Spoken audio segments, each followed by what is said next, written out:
So guys, आज हम जिस मूवी को देखने वाले हैं वो है डेथ ऑफ सुपरमैन, जिसमें फाइनली हमें कोई ऐसा दिखता है जो ना सिर्फ सुपरमैन के पावर को मैच कर पाता है बल्कि सुपरमैन को मारने का काबिलियत भी रखता है। पर वो आखिर कौन है, इसको जानने के लिए प्लीज इस वीडियो को एंड तक जरूर देखना। जहां पर इस मूवी के शुरुआत में हमें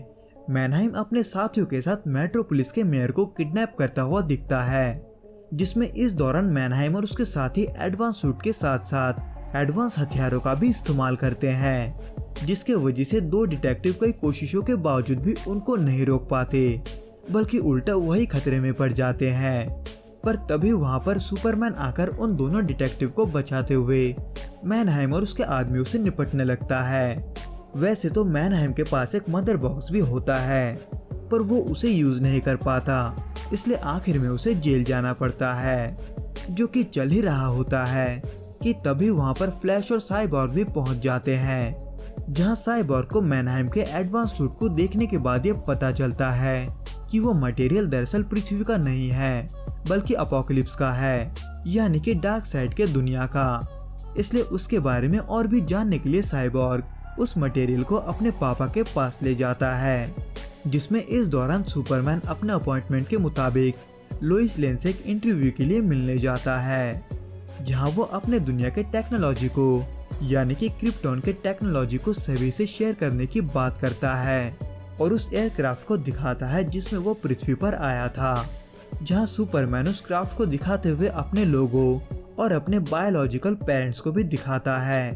पर उस क्राफ्ट का जो सबसे खास चीज होता है वो होता है उसका सिस्टम, जिसको सुपरमैन को किसी भी हाल में जिंदा रखने के लिए प्रोग्राम किया गया था, क्योंकि सुपरमैन आखिरी क्रिप्टोनियन बचा हुआ था, जिनके बारे में बताने के बाद सुपरमैन लोइस को डेली प्लेनेट छोड़ देता है, जहां वो रिपोर्टर का काम करती है। वैसे तो सुपरमैन लोइस को बहुत चाहता है, पर वो अपने सच्चाई को छुपाते हुए लोइस से क्लार्क कैंट के तरह ही मिलता है। हालांकि क्लार्क और लोइस का रिलेशन काफी समय से चल रहा था, पर वो फिर भी अपने सुपरमैन होने की बात को लोइस से छुपाता है, यहाँ तक कि वो अपने पेरेंट्स को भी लोइस से नहीं मिलाता। पर लोइस के कुछ आर्ग्यूमेंट्स के बाद क्लार्क उसे अपने पेरेंट्स से मिलाने के लिए मान जाता है, पर उसे अंदर ही अंदर ये डर होता है कि लोइस को उसका सुपरमैन वाला राज पता न चल जाए। जिसके बाद सुपरमैन स्टार लैब में साइबॉर्ग से मिलने जाता है, जहां सुपरमैन सैम नाम के एक डॉक्टर से मिलता है जो सुपरमैन का बहुत ही बड़ा फैन होता है। खैर वही साइबॉर्ग का पिता ये बताता है कि मैनहाइम का आर्मर का टुकड़ा साइबॉर्ग के आर्मर से भी मजबूत है, यानी कि वो सिर्फ अपोकलिप्स का ही मटेरियल नहीं होता बल्कि उसे किसी ने मॉडिफाई किया होता है। जिसको सुनकर सुपरमैन लेक्स लूथर के पास जाता है, क्योंकि वही इकलौता ऐसा शख्स होता है जो हमेशा सुपरमैन को मारने के लिए नए नए तरीके ढूंढता रहता है, जो कि अगर देखा जाए तो सही भी होता है। पर असल में लेक्स ने उसे मैनहाइम को नहीं बेचा था, क्योंकि मैनहाइम ने उससे खरीदा ही नहीं था बल्कि मैनहाइम ने अपने दूसरे कॉन्टेक्ट की मदद से खरीदा था। खैर ये सब बात चल ही रहा होता है कि वही दूसरे तरफ स्पेस में लेक्स कॉर्प के कुछ एस्ट्रोनॉट एक सैटेलाइट को रिपेयर कर रहे होते हैं, पर तभी अचानक उसके थोड़ी ही दूरी पर एक पोर्टल खुलता है, जिससे एक मीटियोर निकलकर पृथ्वी की तरफ बढ़ने लगता है। पर अब जब वो एस्ट्रोनॉट उस मीटियोराइट के रास्ते पर होते हैं तो वो ऐसे में जल्दी से मिशन को अबॉर्ट करते हुए वहां से निकलने की कोशिश करते हैं, जिसको होते हुए लेक्स भी अपने लैब से देख रहा होता है, जिसमें से हैंक हेंशॉ जो कि उन एस्ट्रोनॉट्स का कैप्टन होता है, वो भी सुपरमैन का बहुत बड़ा फैन होता है, जिसको ऐसा लगता है कि सुपरमैन उन्हें वहां आकर बचाने वाला है, क्योंकि सुपरमैन पहले भी 2 बार हैंक को बचा चुका था, जिसके वजह से वो अब भी सुपरमैन पर भरोसा रखता है। पर आखिर में वो सभी एस्ट्रोनॉट्स उस मीटियोराइट से टकराकर मर जाते हैं और वो मीटियोराइट जिसके अंदर लेक्स को कोई दिखता है वो अटलांटिक जाकर गिरता है, जहां एलेक्स अपने एक आदमी को उस मीटियोराइट को चेक करने के लिए भेजता है। पर वहां पर कुछ नहीं होता सिवाय कुछ एटलांटियंस के, जो फिलहाल उस क्रिएचर के हाथों मारे जा रहे थे जो उस मीटियोराइट के अंदर था, जो कि देखते ही देखते लेक्स के आदमी को भी मार देता है। वैसे तो इससे लेक्स को तो कोई फर्क नहीं पड़ता, पर वो उस क्रिएचर के एबिलिटी को देखने के बाद बहुत ही एक्साइटेड होता है, जिसको इतने बड़े क्रैश के बावजूद भी कोई खरोच नहीं आया था। इन शॉर्ट, लेक्स के मुताबिक सुपरमैन को बहुत जल्द कंपटीशन मिलने वाला था, पर इन सबसे अनजान सुपरमैन यानी कि क्लार्क लोइस को अपने फैमिली से मिलवाने जाता है, पर वहाँ भी वो लोइस को कई चीजें जानने नहीं देता। इन शॉर्ट, ऐसा नहीं था कि लोइस को क्लार्क पर सुपरमैन होने का शक था, पर क्लार्क लोइस से फिर भी अपने निजी जिंदगी के बारे में खुलकर बात नहीं करता, जिसके वजह से लोइस नाराज हो जाती है और वहाँ से चली जाती है। जो कि चल ही रहा होता है कि वह दूसरी तरफ जस्टिस लीग को उस क्रिएचर के बारे में पता चलता है जो फिलहाल एक टाउन को तबाह कर रहा था। हालांकि सुपरमैन भी वहां जाने की बात करता है, पर वंडर वुमन उसे मना कर देती है ताकि वो लोइस को मना सके, जिसके वजह से सुपरमैन के बिना ही बाकी के लीग के मेंबर उस क्रिएचर से लड़ने जाते हैं। पर हॉकमैन, जो कि वहां सबसे पहले पहुंचा था, उसके पावरफुल ब्लो से भी उस क्रिएचर को कुछ नहीं होता, बल्कि वो ही उल्टा हॉकमैन को अधमरा कर देता है। जिसके बाद ग्रीन लैंटर्न, जो कि मना करने के बावजूद भी अकेला हीरो बनने जाता है, वो क्रिएचर उसको भी अधमरा कर देता है। इन शॉर्ट, ग्रीन लैंटर्न का रिंग का पावर भी उसके सामने कुछ नहीं होता, जिसको देखकर फ्लैश भी आ जाता है और ग्रीन लैंटर्न को बचाते हुए उस क्रिएचर को अपने स्पीड का यूज करके पीटने लगता है। पर कुछ ही देर के बाद वो क्रिएचर भी फ्लैश की स्पीड को मैच कर लेता है और फ्लैश को भी एक ही पंच में अपने रास्ते से हटा देता है। जिसके बाद बैटमैन भी कुछ ग्रेनेड फेंकते हुए वहां पहुंच जाता है, पर वो ग्रेनेड उस क्रिएचर के मुंह से कपड़ा हटाने के अलावा ज्यादा कुछ नहीं कर पाते। जो कि चल ही रहा होता है कि वह दूसरी तरफ लेक्स अपने लैब में अपने एक एक्सपेरिमेंट का रिजल्ट देखने जाता है, जो कि होता है सुपरमैन का क्लोन बनाने का, जहां वैसे तो सारे क्लोन बेकार होते हैं सिवाय एक के, जो वैसे तो प्रोटोटाइप होता है, पर वो ऑलमोस्ट सुपरमैन जैसा होता है। पर वही दूसरी तरफ सुपरमैन के गैर मौजूदगी में बैटमैन उस क्रिएचर से अब भी लड़ रहा होता है, पर वो उसके कपड़ा फाड़ने या उसको गुस्सा दिलाने के अलावा कुछ नहीं कर पाता। पर जो कर सकता था वो अब भी लोइस के साथ एक डाइनर में फंसा होता है, जहां क्लार्क फाइनली लोइस को ये बता देता है कि वो ही सुपरमैन है,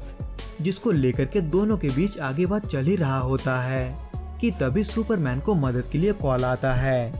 इसलिए सुपरमैन बिना और देरी के बैटमैन के लोकेशन की ओर बढ़ता है, जहां लोइस भी उसके पीछे पीछे जाती है वहां के न्यूज को कवर करने के लिए। लेकिन सुपरमैन के वहां पहुंचने तक एक्वामैन के साथ साथ मार्शियन मैनहंटर, साइबॉर्ग और बैटमैन भी लड़ने के हालात में नहीं रहते। वहां सिर्फ वंडर वुमन ही बची होती है, जो बहुत ही थकी हुई और पिटने के बावजूद भी उस क्रिएचर से लड़ती रहती है, यहाँ तक कि वो अपने सारे ताकत को यूज करके उसे पंच मारती है, पर वो क्रिएचर फिर भी नहीं रुकता,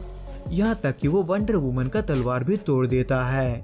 जिसके टुकड़े से वो तभी वंडर वुमन को मारने ही वाला होता है कि सुपरमैन फाइनली वहाँ आ जाता है, जिससे वहाँ पर वंडर वुमन सिर्फ एक ही चीज कहती है कि अपने पूरे ताकत का इस्तेमाल करना, जिसके वजह से सुपरमैन भी बहुत सीरियस हो जाता है, क्योंकि पूरा जस्टिस लीग उस क्रिएचर से हार चुका था। पर अब जब दोनों ही अपने पूरे पावर का इस्तेमाल करने लगते हैं, तो ऐसे में उनके हर एक टक्कर से हर बार सुपरसोनिक ब्लास्ट होने लगता है, जो कि वहाँ के बिल्डिंगों के शीशों को तोड़ने के साथ साथ बिल्डिंगों को भी तोड़ने लगता है। इन शॉर्ट, लेक्स सही होता है, ये क्रिएचर वाकई में सुपरमैन के पावर का मैच होता है, जिसको लड़ते हुए सुपरमैन का भी खून बहने लगता है। जिसमें इस दौरान इस न्यूज को कवर करते हुए लोइस उस क्रिएचर को नाम देती है डूम्सडे, जिसको देखकर लेक्स भी वहाँ ये समझ जाता है कि डूम्सडे दरअसल एक किलिंग मशीन है, जो सिर्फ एक ही चीज जानता है और वो है मारना। पर अब जब लेक्स सिर्फ सुपरमैन को ही मारना चाहता था और बाकी लोगों को नहीं, तो ऐसे में लेक्स भी अपने एक सूट के मदद से डूम्सडे से निपटने के बारे में सोचता है। हालांकि लेक्स ऐसे ही एक मौके का सालों से इंतजार कर रहा था, जिससे वो ये दिखा सके कि वो भी सिर्फ लोगों को बचाना चाहता है। पर फिलहाल जो ऐसा कर रहा होता है, वो बाकियों को बचाने के चक्कर में डूम्सडे से बहुत बुरे तरीके से पिट रहा होता है, जिसे सुपरमैन कई कोशिशों के बावजूद भी नहीं रोक पाता। उल्टा डूम्सडे ही उसको स्पेस से मारते हुए जमीन में पटक देता है। पर तभी लेक्स भी वहां आ जाता है अपने चाइनीज सूट के साथ, क्योंकि डूम्सडे के सामने वो सिर्फ 2 मिनट तक ही टिकता है। हालांकि लेक्स सुपरमैन का दुश्मन होता है, पर फिर भी सुपरमैन लेक्स को उस बुरे हालात में भी बचाता है और फिर से एक बार डूम्सडे को रोकने जाता है, पर वहाँ सिवाय डिस्ट्रैक्शन के कुछ नहीं होता, जहाँ आखिर में सुपरमैन भी थककर हार मान लेता है। पर जैसे डूम्सडे अपने पास खड़े लोइस लेन के पास जाता है, सुपरमैन वैसे ही कुछ और ना सोचते हुए अपने बचे हुए सारे स्ट्रेंथ को यूज करते हुए डूम्सडे को एक पावरफुल ब्लो मारता है, जिससे डूम्सडे का गर्दन टूट जाता है। पर जैसे ही वहाँ धूल हटता है, हमें वहाँ पर डूम्सडे के अलावा सुपरमैन का अधमरा बॉडी भी मिलता है, जिसके सीने से डूम्सडे के हाथों से निकला हड्डी आर पार हो चुका था, जहाँ देखते ही देखते सुपरमैन भी मर जाता है, जिसको होते हुए दुनिया भर में लोग देखते हैं पर उस पर यकीन नहीं कर पाते। यहाँ तक कि लेक्स भी सुपरमैन के जाने से दुखी होता है। पर उसके कुछ ही दिन बाद कुछ अजीब होता है, जहाँ एक तरफ लैब में रखा हुआ सुपरमैन का क्राफ्ट अपने आप ही उड़कर कहीं चला जाता है, तो वहीं सुपरमैन का बॉडी भी सुपरमैन के सेमेटेरी से गायब होता है। पर इससे भी अजीब चीज होता है वो जब लोग सुपरमैन के स्टैचू के पास किसी को उड़ता हुआ देखते हैं, जो कि दूर से सुपरमैन जैसा ही दिखता है। पर दोस्तों, आखिर सच्चाई क्या है वो तो आपको इसके next movie rain of Superman में ही पता चल पाएगा। उम्मीद करता हूँ कि आप वो वीडियो जरूर देखोगे। तो दोस्तों, इस वीडियो में बस इतना ही। मैं आपसे फिर मिलूंगा कुछ नए और ऐसे ही अनोखे मूवीज के साथ। अगर आपको ये वीडियो पसंद आए तो प्लीज लाइक, शेयर और इस चैनल को सब्सक्राइब करना ना भूलें। Till then, goodbye and be safe.